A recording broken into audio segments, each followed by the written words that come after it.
ગમી ગઈ બોલો. તો ન્યા આશ્રમ થાપ્યો. તો એમાં પહેલા ખાસ માણસ દાસ ધીરાના કોણ હતા? રાજો ભગત.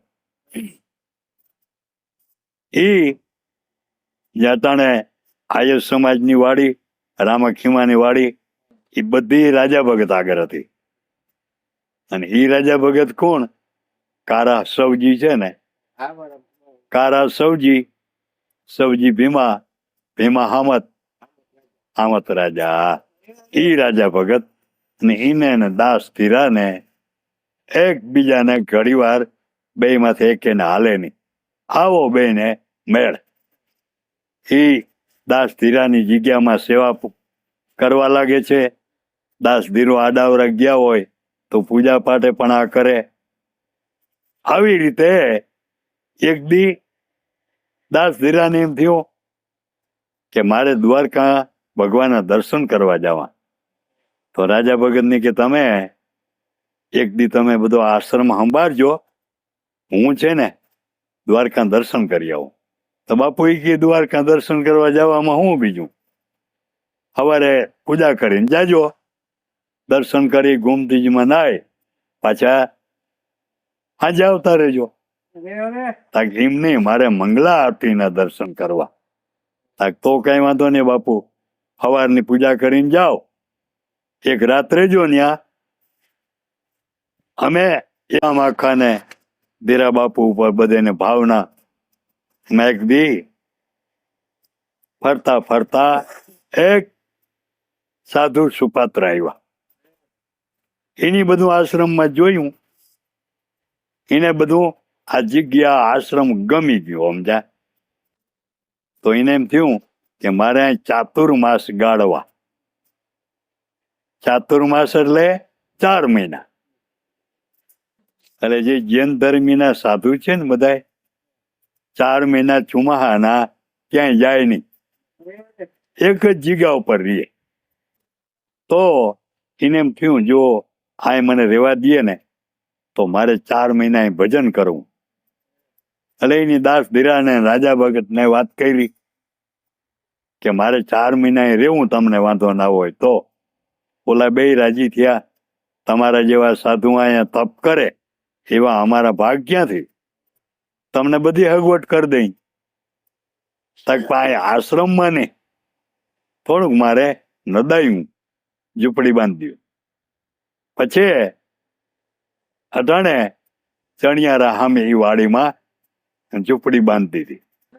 રાજા ભગતને કહ્યું તમારે આ સાધુની સંભાળ તમારે રાખવાની, ખાવા પીવાનું જે જોઈને એ આપણા આશ્રમમાંથી પુગાડવાનું તમારે. અને જ્યારે જ્યારે દાસ ધીરાનું મન થાય ત્યાં સાધુ આગળ બેહવા આવે, સાધુનું મન થાય ત્યાં દાસ ધીરા આગળ આશ્રમમાં બેહવા આવે. આમ કરતા કરતા રેવું તો 4 મહિના, એને બદલે 6 મહિના થઈ ગયા. બોલો, એવો આનો બેનો પ્રેમ. પછી સાધુએ કહ્યું હવે હું રજા લઉં, કારણ કે મારે ચાતુર્માસ ગાળવા હતા. 4 મહિના રહેવું તો અને હું 6 મહિના રહી ગયો. બોલો, તમારો પ્રેમ ભાવના જોઈ 2 મહિના વધુ હું રહી ગયો. ચાતુર્માસ આહાડ મહિનાની અંજવારી 11 આવે ને, દેવ પોઢણી કહીને ત્યાંથી ચાતુર્માસ એટલે ચોમાહું શરૂ થાય. અને દિવાળી પછી તુલસી વિવાહની જે 11 આવે, પ્રકમાનો મેળો જુનાગઢનો, 11ના 4 મહિના પૂરા થાય. એટલે સાધુએ રજા લીધી એટલે કહ્યું ભલે પ્રેમથી જાઓ. હાલવા ટાણે રાજો ભગત અને એ સાધુ પોતાની ઝૂંપડી આવે. તો રાજા ભગતને કહીએ આપણે આજ છે ને ચલમ પીવી ગાંજાની. રાજો ભગત કહે બાપુ હું કોઈ દી ચલમ પીતો નથી, તમને ખબર છે, બીડી ના પીવું, જરદાની ચલમ પીવું નહીં, અને તમને આજે હું હુઈ જઉં તમને. હું પણ ક્યાં પીવું, હું પીવું છું કઈ? આજે આપણે બેને પીવી. ગાંજાની ચલમ ભરી, પોતે લગાડી, પોતે ચોટ મોરથી લીધી ભાઈ રાજા ભગત ને આપી. બોલો, એક ચોટ લગાવીને ત્રિકાળ જ્ઞાન થઈ ગયું. બોલો, રાજા ભગત ને. હો, એટલે ત્રિકાળ જ્ઞાન કિને કહેવાય? ભૂત, ભવિષ્ય અને વર્તમાન કાળ. ભૂતકાળ એટલે લાખો વર્ષ પહેલા આ જગતની અંદર હું થઈ ગયું એ ખબર પડે, એને ભૂતકાળ કહેવાય. પછી વર્તમાન કાળ, આ બેઠા બેઠા ખબર પડે અમેરિકાનમાં હું થઈ રહ્યું, દિલ્હીમાં હું થઈ રહ્યું, એને વર્તમાન કાળ કહેવાય. હવે પછી લાખો વર્ષ પછી અહીં હું થવાનું છે એ ખબર પડે, એને ભવિષ્ય કાળ કહેવાય. પછી કહ્યું હજી એક ચોટ લગાવો.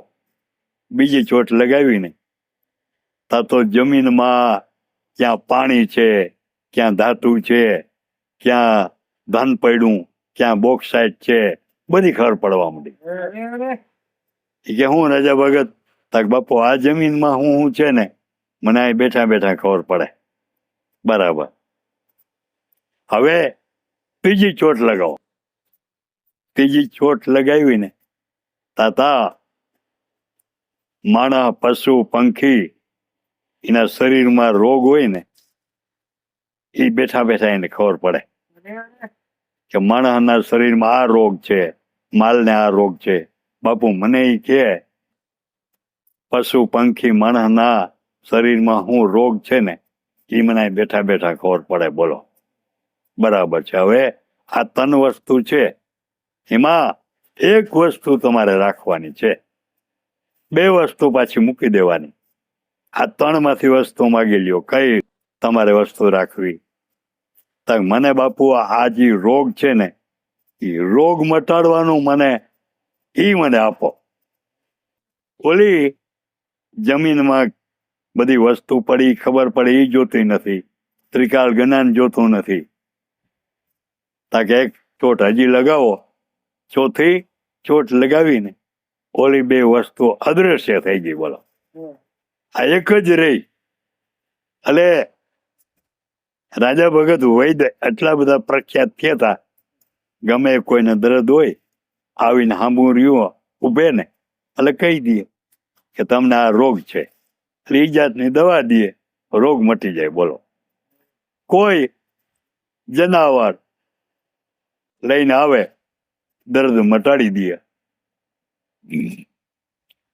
પછી આ બે વસ્તુ રાખી નહીં ને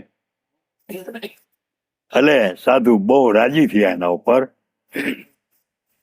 કે તમને હું પ્રેમથી એક વસ્તુ આપું, પશુ, પંખી, કીડી, મકોડી જે બોલે ને એની બોલીમાં તમને ખબર પડે.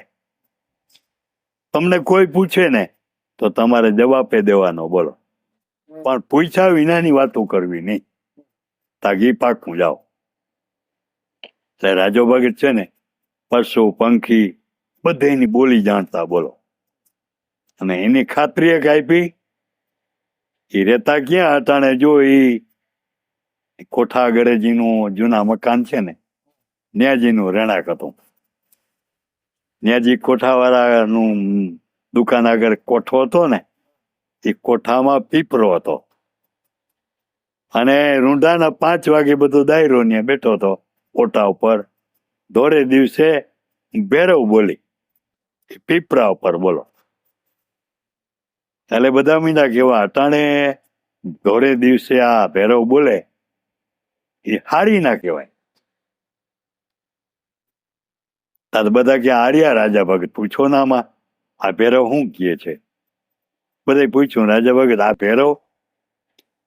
તાકી ભેરવ એમ કહે છે કે આપણા ગામમાંથી એક ભાઈ ગરગવા ગયા છે, ગરગાણું ગયું રાયણે, અને એ ભાઈ જે ગરગવા ગયા એ બાઈના પેટમાં બાળક છે. બોલો, બધા મીંડા હવા એ ભગત તમે જીકોન બાકી એને હક પણ કરવા ગયો એ બાયું એ જોયું ના હોય, એ કે બાળક હોય એ ખબર ના પડે, એ કે તાકી જી થયો હોય પણ બાઈના ઓદરમાં બાળક છે અને દીકરો છે પાછો. બોલો, પણ એ કે વાત હાજી કેમ મનાય? તક માનવાની કોઈ જરૂર નથી.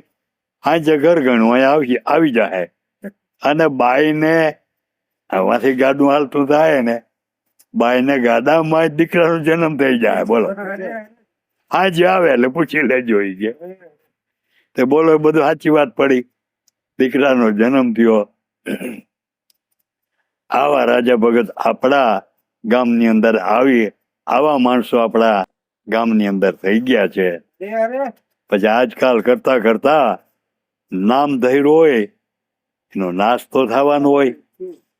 દાસ ધીરાને સમાધિનો ટેમ પૂરો થઈ ગયો. બોલો, એટલે રાજા ભગતે થોડાક દી મૂળ કહ્યું, થોડાક દી મોર દાસ ધીરાને કહ્યું, બાપુ તમે રજા દ્યો ને તો હગાવાલામાં હું કોઈ દી ગયો નથી. સમાચાર બહુ આવે, દખ બહુ કરે. તમે થોડાક દિન રજા દ્યો ને તો હું ઘુમરો મારી આવું. આ મારાથી વસ્તુ ઘણી નકામી લેવાઈ ગઈ ભેરી. એ કઈ વસ્તુ હતી? સમાધિમાં મૂકી હતી ને એ જ વસ્તુ બધી. બોલો, ખપ્પર, પાવડી, માળા, ચીપીઓ, તુંબડી, આ બધી વસ્તુ સમાધિમાં મૂકી હતી ને એ વસ્તુ રાજા ભગતને પાછી આપી કે આપણી જગ્યામાં આપી દેજો.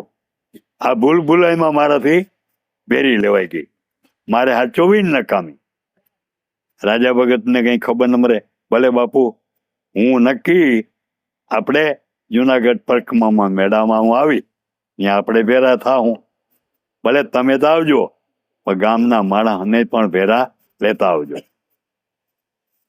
ઈ દાસ ધીરાની અદ્રશ્ય થઈ ગયા. રાજો ભગત દૂધલી વાડીઓમાં આવ્યા. આગળ કોહનો જમાનો, કોહ હાલે ને હાથ પગ ધોવા પાણી પીવા ગયા. તો ઓલા બધા કોહ વાળા માણસ કે અરે રાજા ભગત આયતા તમારી વાત જોઈ બધે. બાપુએ સમાધિ લઈ લીધી. અરે બને નહીં, આગણી મને ભૂટકાતા, આ વસ્તુ મને આપી. ઓલા કે આ વસ્તુ સમાધિમાં જ મૂકી દી. બોલો, અમે હાજર હતા. તાક પર સમાધિ લીધેલ જ ના હોય. તાકે તો ગામમાં જાઓ, જો ભજન કીર્તન સમાધિ ઉપર બોલાય. રાજો ભગત આવ્યા તો ખરેખર સાચી વાતો હતી. પછી સમાધિ ઉપર માથા મીંડા પછાડવા. હા, રાજો ભગત સમાધિ ઉપર આવ્યા, માથા પછાડવા લાગ્યા. પણ એને ગીબી અવાજ આવ્યો કે રાજા ભગત તમે સમજી ના ગયા. મેં તમને કહ્યું હતું કે તમે વહેલા આવતા રહેજો, પણ હવે જે બનવાનું હતું એ બની ગયું. ચિંતા મૂકી દો. આપણે પાછા જુનાગઢને મેળે તમને કહ્યું ને આપણે મળ્યું. તમારાથી બને આપણા આશ્રમમાં સેવા કરો. અને ડેબામાંથી દાસ ધીરો અને રાજા ભગત છૂટા પડ્યા ને ત્યારે આ વસ્તુ આપી.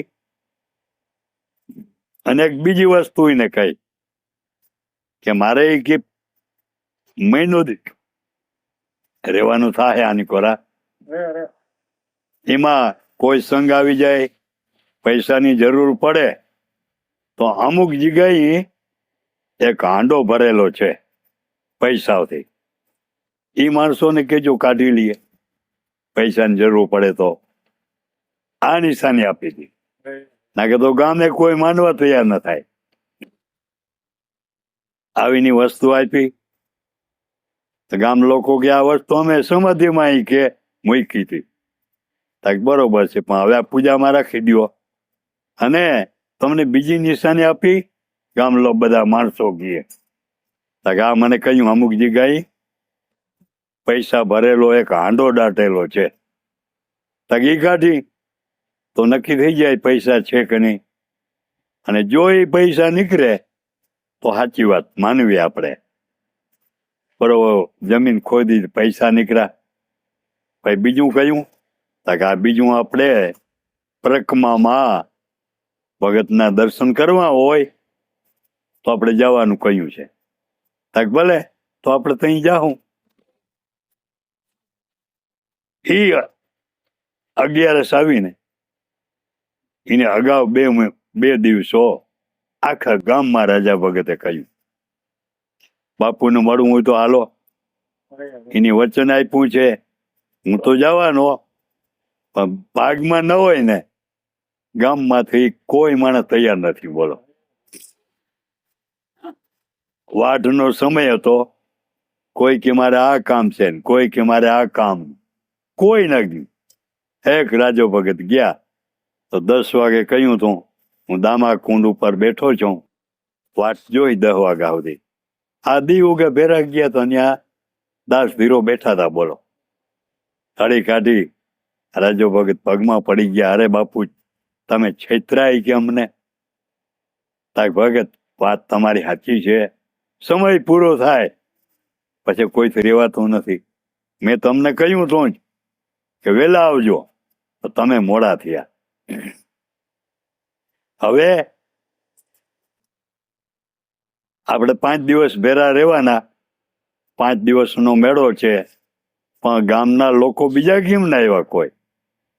તાક બાપુ, આખા ગામને મેં કહ્યું કોઈ ના આવ્યા. બોલો, તાક એના ભાગમાં ના હોય ને. એ બધે ના પાડી બાપુ, હું આવ્યો. ભલે આપણે 5 દી ભેરા રહેવું. 5 દિવસ સુધી ખૂબ મજા કરી. સાધુ સંતના દર્શન કરાવ્યા, બધી જગ્યા બતાવી, અને પછી કહ્યું હવે તમે જાઓ. 5 દિવસ પૂરા થઈ ગયા. મારે તો, હું તો એક જુનાગઢનો સિદ્ધ છું. મારું હાડ પિંજર મૂકી અને ભગવાનના ઓર્ડરથી હું આવ્યો હતો. તાક બાપુ, હવે મારે જવું જ નથી.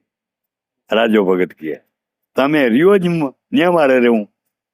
તાકે એમ ના રહેવાય તારાથી, પણ હાલ તું મારું ભોયરું બતાવું, મારું હાડ પિંજર બતાવું.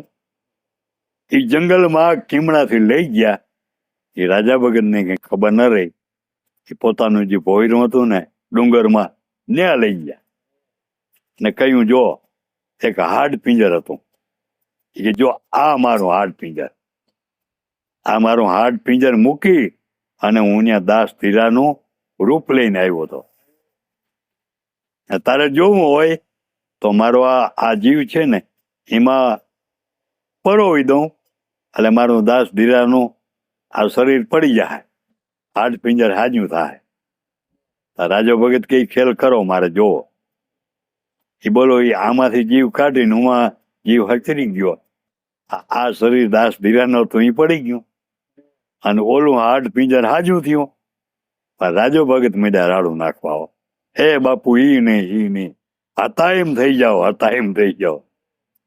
પાછા દાસ ધીરાનું રૂપ લઈ લીધું. ત્યાં થોડાક દી રહ્યા. પછી કે બાપુ, મારે અહીંથી જવું નથી. તો જવું પડે, અહીં રેવાય નહીં તમારાથી. તાક બસ એક દી રેવા દો, પછી હું વયો જાય. તમે જાઓ એ કે આપણી જગ્યામાં સેવા કરજો. જ્યારે જ્યારે તમને તકલીફ પડે, કોઈ કામ હોય, ત્યારે મને સંભાળજો, તમારું કામ થઈ જાય. તો એક